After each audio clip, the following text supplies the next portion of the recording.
제가 우리 교회 아이들 이렇게 만날 때마다 자주 물어보는 질문이 있습니다. 뭐냐면은 너는 꿈이 뭐냐 이렇게 물어봅니다. 그러면 이제 쭈뼛거리면서 대부분 대답을 잘 안 합니다. 왜 그럴까요? 네. 그래서 이제 듣진 못하지만 여러 가지 이제 상황을 보면 그 장래 희망 꿈 전 대충 압니다. 왜냐면은 이제 시대에 따라서 꿈, 희망 이런 게 변하잖아요.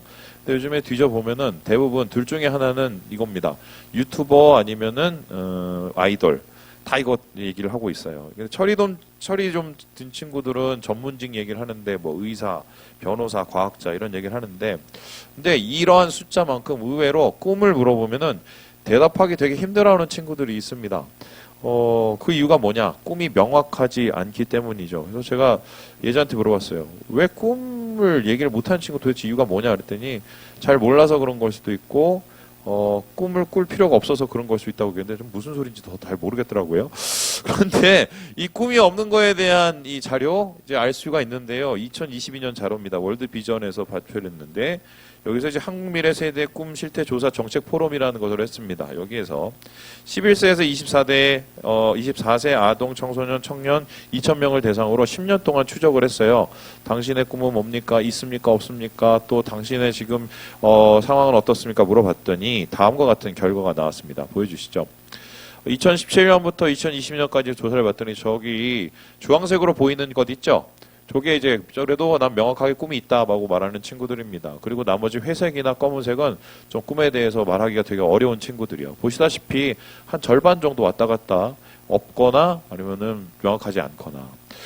뿐만 아니라 이 조금 더 구체적으로 그럼 희망 직업을 한번 얘기해봐라 얘기를 했었을 때 장래 희망을 얘기를 하니까 이 교육부 자료인데요. 한 30%에서 20% 정도가 뚜렷한 미래가 없다고 이야기를 하고 있습니다. 그런데 이 그래프는 조금 더 분석해 볼 필요가 있는데 다시 한번 보여주시죠. 보시다시피 가난하면 빈곤층에 있는 친구들이 좀 그 여유가 있는 친구들보다 꿈을 꾸는 게 되게 어렵다는 것을 볼 수 있어요. 그러니까 이 꿈도 자본주의인지 모르겠는데 가난할수록 꿈꾸기가 어려운 상황인 것 같아요. 그리고 애들이 초등학생에서 중학생, 중학생에서 고등학생 이렇게 올라가지 않습니까? 나이가 들면 들수록 세상을 알아서 그런 건지 모르겠지만 희망 직업이나 꿈이 점점점 사라지고 있다. 이게 아주 구체적으로 나오기 시작을 했습니다. 그래서 이 코로나, 특별히 이 연도수를 보면 코로나 겪으면서 꿈을 사라지거나 꿈이 없다고 하는 친구들이 점점점 늘고 있다. 뭐 가속화되겠다 이렇게 볼 수 있는데 문제는 뭐냐? 이렇게 꿈의 유무에 따라서 소위 말해서 애들의 인격 형성과 삶이 달라질 수 있다는 결과가 나왔어요. 이 다음 그림을 보여주시면요. 이게 이제 꿈이 있을 때 없을 때의 차이, 뭐 그것을 이렇게 드러낸 건데 저기서 보이는 주황색 그 그림 선이 꿈이 있는 친구들의 것입니다. 이 보시다시피 보세요. 행복지수 훨씬 높습니다. 회복 탄력성, 그러니까 뭐 힘들 때 그거 이겨내는 거 훨씬 높습니다. 자존감 훨씬 높습니다. 자기관리 훨씬 잘합니다. 대인관계 능력 높습니다. 심지어는 건강까지 꿈이 있는 친구들이 더 나아요. 놀랍지 않습니까? 그래서 이런 얘기가 나는데 이 꿈을 갖지 못한 세대는 그 세상뿐만 아니라 삶이 망가질 수 있다는 것입니다. 우리는 지금 점점 꿈이 없는 세상을 살고 있는데 비약일지 모르겠지만 이렇게 계속 가다 보면 우리의 다음 세대, 우리의 미래는 결코 밝지는 않을 것이다. 이렇게 예상해 볼 수가 있겠습니다. 자, 그렇다면 청년들, 우리 청소년들은 그렇다 치고 어른들은 어떨까? 이를 알 수 있는 간접적인 자료가 하나 있습니다. 아마 얼마 전에 나온 기사였는데 이거 보셨어요? 보여주시죠. 네덜란드 총리가 얼마 전에 돌아가셨습니다. 나이가 93세였고요. 이분이 그냥 돌아가신 게 아니라 아내하고 같이 돌아가셨습니다. 그런데 이 돌아가신 그 사인을 봤더니 뭡니까? 안락사 했습니다. 안락사. 이분은 총리도 했고 심지어는 EU의 대표도 하시기까지 했어요. 근데 안락사를 왜 했느냐? 이 네덜란드는 이제 세계 최초로 안락사가 합법화된 도시인데 자기가 원하면 이걸 가지고 뭐라고 그러냐면은 이제 조력자살이라고 그러더라고요. 그렇게 할 수 있어요. 뿐만 아니라 뭐 환자의 고통이 절망적이고 견딜 수 없을 때 그리고 합리적인 뭐 어떤 여러 가지 조건 6가지를 통하면 조력자살, 안락사가 가능한 겁니다. 이분들은 왜 이렇게 같이 죽었나 했더니 아내를 너무 사랑해서 같이 가고 싶어서 그렇다고는 얘기하지만 그 뒷면을 봤더니 몸이 너무 아프셨던 것 같아요. 그래서 이렇게 안락사를 선택한 것인데 놀라운 것은 이 기사에 대한 반응이었습니다. 저는 이렇게 이제 안락사하고 부부가 같이 가고 그런 거면 아무리 뭐 이렇게 겉에 좋아 보여도 우려와 염려를 더 할 줄 알았는데 재미있는 것은 그 밑에 댓글을 보니까 공감과 호응이 훨씬 많았어요. 심지어는 교회 다니시는 분들, 심지어 우리 교회 분들조차도 자기도 그렇게 가고 싶다고 얘기하시는 분이 있었을 정도입니다. 놀랍죠? 이것을 반증하는 게 최근에 한국인들이 조력 자살을 하는 신청 그리고 그 실태가 지금 점점 늘어나고 있는데 다음 그림 보여주시면요. 우리나라는 안락사가 불법이기 때문에 이거 하려면 보통 스위스를 갑니다. 스위스에 가면 네 군데에 뭐 디그니투스 같은 네 군데에 조력 자살을 돕는 단체들이 있는데요. 작년만 해도 이 단체를 통해서 한국인이 스위스까지 가서 2천만 원 내고 거기서 안락사 하신 분이 몇 분이나 되시냐? 10명이 넘습니다. 뿐만 아니라 지금 이 단체들에 가입을 해서 조력 자살을 기다리고 계신 분이 신청하신 분이 300명이 넘고요. 그리고는 이거를 다른 나라하고 조사를 해봤더니 아시아 국가에서 가장 높이 성장하는 이 조력 자살을 택하는 나라가 어느 나라다? 우리나라입니다. 안 그래도 우리나라에 지금 뭐 우울증, 고독사, 노인들, 고독 자살 이런 얘기가 계속 대두되고 있죠. 이 나이가 드는 거 행복한 것 아니지만 스스로 목숨을 끊을 만큼 그렇게 고통스럽다 생각하면 정말 우리 마음이 힘들어지는데 확실한 것은 우리나라는 어떤 나라냐? 나이가 들면 들수록 꿈이 사라지는 곳이다. 그러니까 애들은 점점 나이가 들수록 사라지고 그 꿈이 노년이 되면 아예 그냥 제로가 돼버리는 거예요. 그러니까 살 수 있는 그 희망이 사라지는 건데요. 실제로 여러분 헬렌 켈러 아시죠? 헬렌 켈러가 눈 뭐 4중 고통을 당한 이 장애인이죠. 근데 그분이 뭐라고 하냐면 세상에서 제일 불행한 사람은 꿈이 없는 사람이다. 앞을 못 보는 사람은 불쌍해 보이지만 인생의 꿈과 비전이 없는 사람은 더 불쌍하고 불행한 사람이다. 이렇게 얘기했거든요. 왜냐하면 영적인 시야와 이 마음의 시야가 맞춰버리면 당장 어려움을 이겨낼 수 있는 힘과 능력이 없고 미래를 살 수 있는 마음도 없기 때문입니다. 그래서요, 우리는 지금 어떤 세상을 살고 있냐? 꿈을 잃어버린 세상. 그래서 불쌍하고 불행한 사람들이 많은 세상. 이게 우리의 현조사라고 할 수 있는데 그렇다면 우리가 원래부터 이렇게 꿈과는 거리가 먼 사람들이었을까? 여러분 한때 우리나라는 꿈을 꾸는 날이었습니다. 못 믿겠어요? 이 사진 한번 보시면 이해가 될 겁니다. 보여주시죠? 2002년이었습니다. 20년 조금 넘었습니다. 이때 저도 기억나는 게 16강전에서 뭐 갑자기 뭐 카드 섹션 하면서 꿈은 이루어진다. 여러분 저는 축구를 별로 좋아하지도 않았었는데 이때 축구 공 하나 때문에 전 국민이 꿈을 얘기하고 막 노래 부르고 소리치고 막 저 아직도 기억합니다. 막 그 베란다에서 대한민국 저기 막 갑자기 짝박박 치고 막 꿈은 이루어진다고 와 이랬어요. 우리가 이런 사람이 공 하나 때문에 이런 일이 일어났는데 심지어 그때가 어떤 시대였냐면 IMF가 아직 채 끝나지 않은 IMF 위기를 통과하고 있는 어려운 시기였어요. 그때도 꿈 얘기를 했어요. 근데 지금 20년 지나서 IMF도 겪어냈고 그리고 우리가 어느 정도 안정기를 이루었음에도 불구하고 그 사이에 꿈을 잃어버리게 된 겁니다. 그래서 오늘날 우리 한국의 상황을 나타내는 말씀을 찾게 된다면 바로 이건데요. 잠언서 29장 말씀을 같이 한번 읽어보도록 하겠습니다. 시작! 묵시가 없으면 백성이 방자히 행하거니와 율법을 지키는 자는 복이 있느니라. 여기서 묵시라는 것은 히브리어로 하존인데 이것을 영어로 번역하면 비전이에요. 그리고 이제 꿈이죠. 근데 이 비전이 사라지면 백성이 어떻게 된다고 얘기합니까? 방자히. 어떻게 해요? 어떻게 해요? 어떻게 해요? 따라 해주세요 좀. 방자히.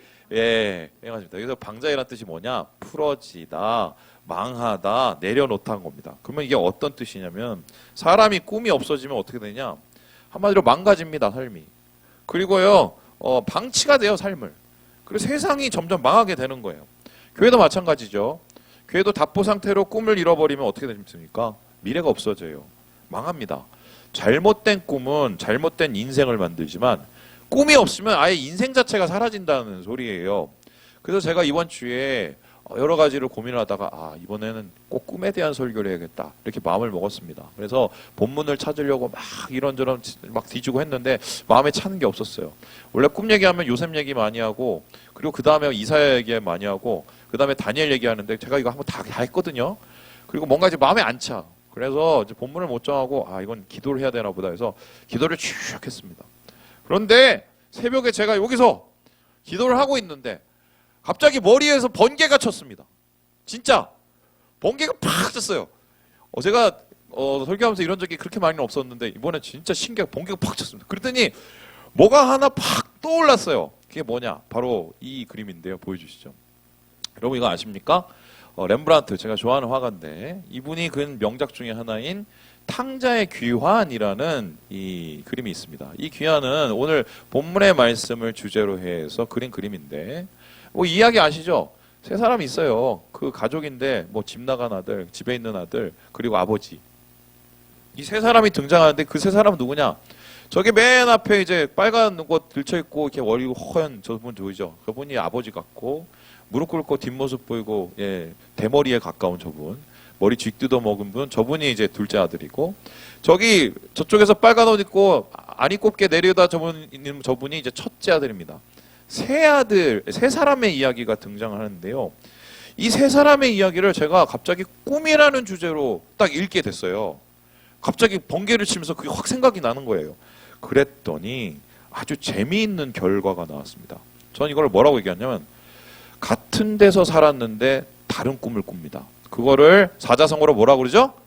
동상이몽. 그래서 이 말씀에는 동상이몽, 세 사람의 각기 다른 세 가지 꿈이 나타나요. 근데 이 말씀으로 비춰봤더니 우리가 세상에서 꾸는 꿈을 대부분 여기에 담을 수 있게 됐더라고요. 그래서 저는 오늘 여러분과 함께 이 말씀에 나오는 세 가지 꿈을 살펴보면서 우리가 진짜 놓치고 있는 꿈이 뭐냐? 우리가 지금 쫓고 있는 것이 진짜 꿈일까? 이런 고민을 한번 여러분하고 하려고 하는데요.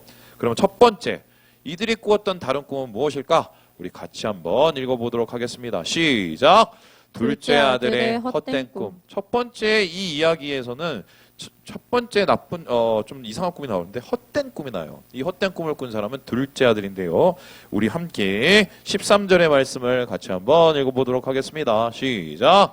그 후 며칠이 안 되어 둘째 아들이 재물을 다 모아가지고 먼 나라에 가 거기서 허랑방탕하여 그 재산을 낭비하더니. 이 둘째 아들의 꿈을 한마디로 표현하면 더 멀리, 더 높이, 더 많이였어요. 그 한마디로 이 사람의 꿈은 꿈이라기보단 욕망에 가까웠습니다. 둘째 아들이 어느 날 아버지한테 집 떠난다고 얘기했습니다. 그 이유가 뭘까? 자기가 동원할 수 있는 모든 자원, 심지어 아버지를 겁박을 해갖고 돈을 다 끌어모았고 세상을 향해 나갔습니다. 세상에 나가면 더 큰 물에서 놀길 원했고 더 멀리, 더 높이, 더 많이 가지고 싶었기 때문입니다. 애초에 돌아올 생각이 없이 떠나게 된 것입니다. 그리고 나서 이 사람 어떤 일이 일어났느냐? 이 성경에는 이 친구가 먼 나라에 가서 어떻게 했다고 얘기가 나옵니까? 다시 한번 띄워주시죠. 허랑방탕에게 재산을 낭비했다고 나오고 있습니다. 한마디로 이 사람이 꾼 그 욕망의 꿈이 허랑방탕하게 끝났다는 소리인데요. 그러면 이 허랑방탕하다는 뜻은 어떤 뜻일까? 이게요, 다음에서 보듯이 원어로 아소토스입니다. 낭비적으로, 무절제하게, 방탕하게 이렇게 번역은 되지만 요 단어를 분석해보면 되게 재밌는데요. 아는 부정 접두사사 not, no를 뜻해요. 그리고 소토스는 소조라는 단어에서 나왔는데 이건 구원하다를 뜻입니다. 그럼 얘네를 합치면 어떤 뜻이면 구원할 수 없다, 성취할 수 없다 이런 뜻이 돼요. 그러니까 이 둘째 아들이 꾼 꿈, 헛된 꿈은 애초에 그 욕망을 위해서 더 많이 가지고 싶고 더 높이 올라가고 싶고 더 멀리 나가서 자기의 꿈을 펼치고 싶었지만 이게 완성될 수도 없고 자신의 마음을 구원할 수도 없는, 채울 수도 없는 헛된 꿈이라는 것입니다. 왜냐하면 쾌락적이고 낭비적으로 흘렀기 때문이죠. 결국 무절제하고 무질서한 삶으로 내려앉고 돼지치는 사람, 요즘으로 말하면 폭망을 하게 되었는데요. 목사님, 꼭 다 이렇게 갖고 싶고 더 멀리 가고 싶고 세상에서 좀 한번 잘 나가고 싶고 그게 그렇게 문제입니까? 얘는 뭔가 컨트롤을 자기가 못해서 그런 거 아닌가요? 이렇게 질문하시는 분이 있겠습니다. 그렇다면 한번 생각을 해보십니다. 이 아들처럼 헛된 꿈, 그러니까 더 높이, 더 많이, 더 멀리 가서 성공한 사례가 있었을까요? 성경에 보면은 이 둘째 아들이 꾸었던 꿈을 성공시킨 사람이 있습니다. 그래서 그의 인생이 남들 보기에 되게 성공적으로 끝난 사람이 있어요. 누군지 아십니까? 솔로몬입니다. 여러분 솔로몬이 하나님한테 잘 보여갖고 기도를 했더니 하나님이 지혜도 주시고 부귀영화도 주셨습니다. 이스라엘에서 제일 잘 사는 왕이 됐습니다. 그래서 뿐만 아니라 그의 인생 중에서 나라도 되게 잘 돌아가고 태평성대였습니다. 그런데 왜 하나님께서 이걸 왜 다 주셨냐? 처음에는 이 사람이 하나님 앞에 구할 때 하나님 제가 왕이 되어야 되는데 능력이 부족하니까 백성들을 좀 잘 다스리고 백성들에게 좋은 왕이 되기 위해서 좀 들을 마음을 주세요. 들을 귀를 주세요. 이러면서 시작이 돼서 하나님 기분 줘서 옛다 하면서 이것저것 다 던져주신 거거든요. 처음에는 그렇게 했어요. 백성 잘 다스렸습니다. 그러다가 나중에 하나님이 주신 이 복을 가지고 어떻게 했느냐? 자신의 꿈을 그리고 욕망을 줬는데 사용을 했습니다. 그리고 나서 그것을 줬는 듯 했어요. 세상에서 가장 멀리까지, 가장 높이까지, 가장 많은 것을 소유해서 성공한 둘째 아들이 되었습니다. 그런데 그의 인생의 끝이 어떻게 끝났냐? 전도서에서 자기의 삶을 돌아보면서 이렇게 회한을 하고 있는데요. 우리 함께 전도서 1장 말씀을 같이 한번 읽어보겠습니다. 시작! 내가 해 아래에서 행하는 모든 일을 보았노라. 보라, 모두 다 헛되어 바람을 잡으려는 것이로다. 바람 잡다가 끝났다는 거예요. 이 사람은 성공한 둘째 아들인데도 불구하고 자신의 인생은 어쩔지 모르겠지만 나중에 이 사람 이후에 나라는 망하게 됩니다. 욕망이 꿈이 되면 이런 결과가 나온다는 대표적인 예이죠. 여러분 지금 우리 한국교회를 보세요. 우리 그 끝을 보고 있지 않습니까? 왜 이렇게 됐을까요? 저는 둘째 아들의 꿈을 꿔서라고 생각해요. 모두가 생각했어요. 더 많이, 사람 더 많이 모아라. 더 높이 세워라 건물을. 더 멀리 막 열방을 향하여. 예, 이런 둘째 아들의 꿈, 욕망에 가까운 꿈을 꿨죠. 어떻게 됐습니까? 지금 보고 계시잖아요. 한마디로 이 꿈의 끝은 바람 잡는 거로 끝난다. 이렇게 성경은 말씀을 통해서 얘기하고 있어요. 두 번째 그렇다면은 오늘 본문에서 나타난 꿈은 무엇일까? 우리 같이 한번 읽어보도록 하겠습니다. 시작! 첫째 아들의 못된 꿈. 헛된 꿈에 비해서 두 번째는 첫째 아들의 꿈이 나오는데 이걸 못된 꿈이라고 정의를 합니다. 첫째 아들은 둘째 아들에 비해서 매우 현실적입니다. 이성적입니다. 그래서 꿈도 굉장히 현실적이고 계산적으로 꿨습니다. 그런데 이 꿈에는 문제가 있었는데요. 꿈은 이루었는지 모르겠는데 나중에 가장 중요한 걸 읽습니다. 뭘 읽느냐? 거기에는 가족이 없어요. 우리 함께 살펴볼까요? 30절의 말씀을 같이 한번 읽어보도록 하겠습니다. 시작! 아버지의 살림을 창녀들과 함께 삼켜버린 이 아들이 돌아오매 이를 위하여 살진 송아지를 잡으셨나이다. 열심히 밭일하고 돌아왔는데 갑자기 큰아들이 분노를 합니다. 그 이유가 뭐냐? 집 나갔던 동생이 돌아온 겁니다. 그런데 더 화가 나는 건 그 동생을 극진히 반기는 아버지였어요. 어떤 정도로 반겼냐? 제일 좋은 옷 입 갖다 입고 풍악가에 침까지 치면서 그 아들 때문에 너무 기뻐하는 거예요. 그때 이 아들이 충격을 받았어요. 아니 나한테는 한 번도 저렇게 막 잔치도 안 열어주더니 이거 너무한 거 아니야? 충분히 이해할 수가 있지요. 그런데 뭐 이거 좀 쉽게 설명해 보겠습니다. 예를 들어서 우리 교회에 떠났던 한 성도가 또 한 청년이 갑자기 이렇게 돌아온 거예요. 목사님, 교회가 너무 그리워서 돌아왔습니다. 이런 일은 없겠지만 근데 돌아왔다 쳐봐요. 예배를 드리는데 저기 문 열고 막 오는 거야.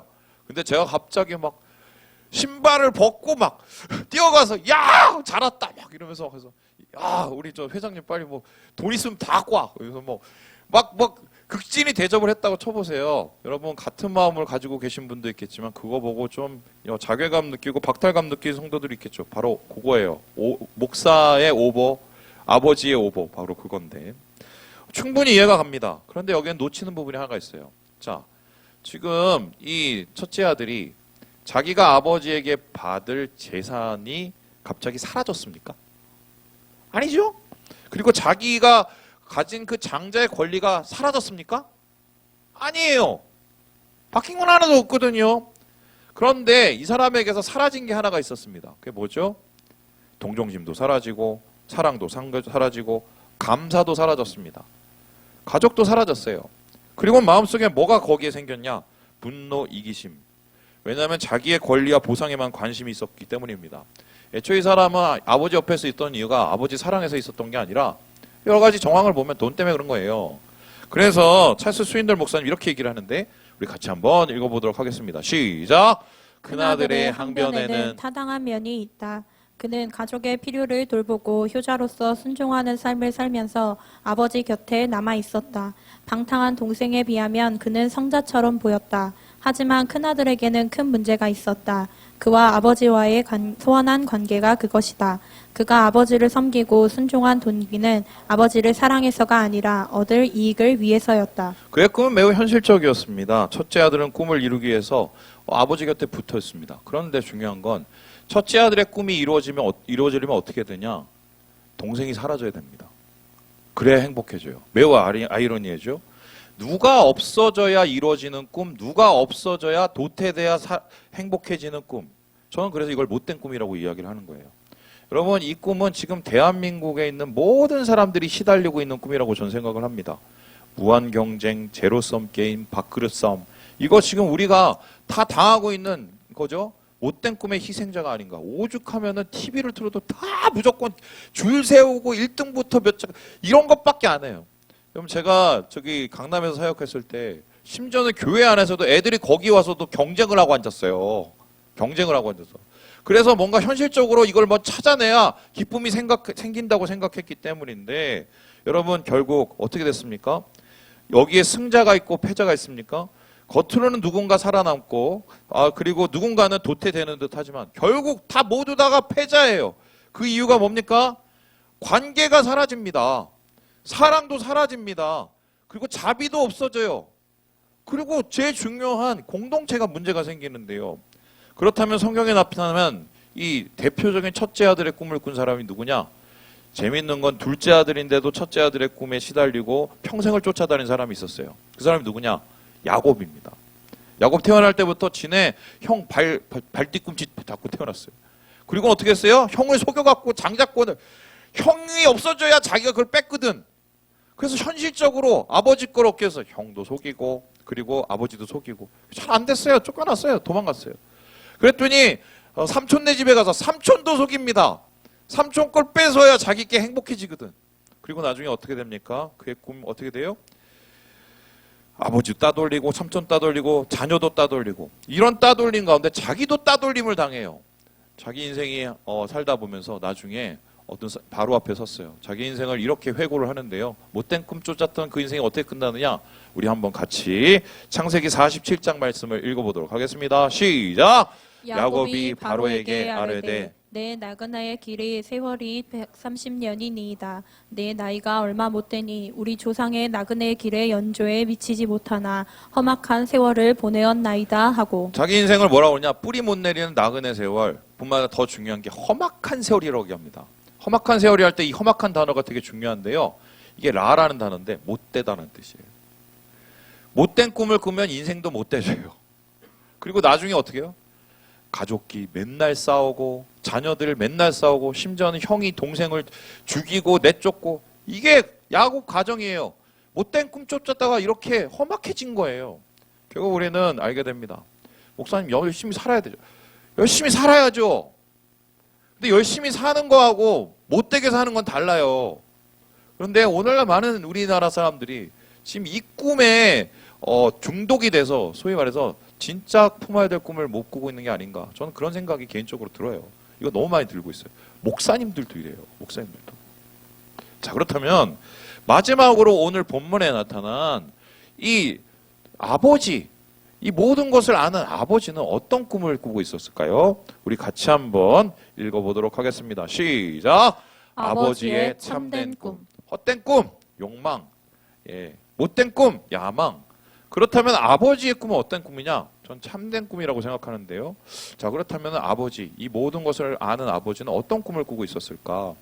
아버지가 아들한테 한 얘기를 보면 두 가지의 꿈이 딱 보여요. 그 첫 번째 한번 살펴볼까요? 우리 32절 말씀을 같이 한번 읽어보겠습니다. 시작!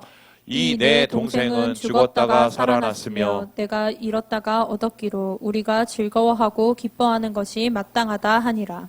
아버지는 맨 처음에 자기의 마음을 얘기하는데 나는 너무 기쁘다. 내 꿈이 이루어져서 그렇다. 그 꿈이 뭐냐? 동생이 돌아와서라고 그래요. 근데 동생을 뭐라고 하냐면 죽었다가 어떻게 됐다고 얘기합니까? 살았다. 그러니까 아버지의 꿈은 뭐냐면 살리는 꿈이었어요. 이것이 바로 하나님을 상징하는 이 메타포라면 하나님 아버지의 꿈은 뭐냐? 첫 번째 꿈은 살리는 꿈입니다. 뭘 살리냐? 영혼 살리는 꿈이에요. 영혼 살리는 꿈. 왜 그렇다면 하나님께서는 영혼 살리는 일에 이렇게 가장 큰 기쁨을 누리고 계실까? 요 앞에 말씀을 보면 여러분 잘 아시는 양 100마리 얘기가 나옵니다. 아시죠? 어떤 목자가 양을 100마리를 키우고 있었습니다. 그날도 똑같이 키우고 있는데 갑자기 99마리, 99마리는 왔는데 한 마리가 없는 거예요. 얘가 어디 가서 뭐 뒤졌는지 어디 돌아다니는지 걱정이 되기 시작해요. 그래서 막 머릿속에 그 생각이 떠나지가 않는 거예요. 나중에 찾다가 안 돼갖고 어떻게 해요? 99마리를 다 내팽겨치고 한 마리를 찾으려고 막 헤맵니다. 그러면 이거는 뭐예요? 한 마리의 가치가 99마리의 가치하고 똑같다는 거예요. 한 마리가 100마리인 거야.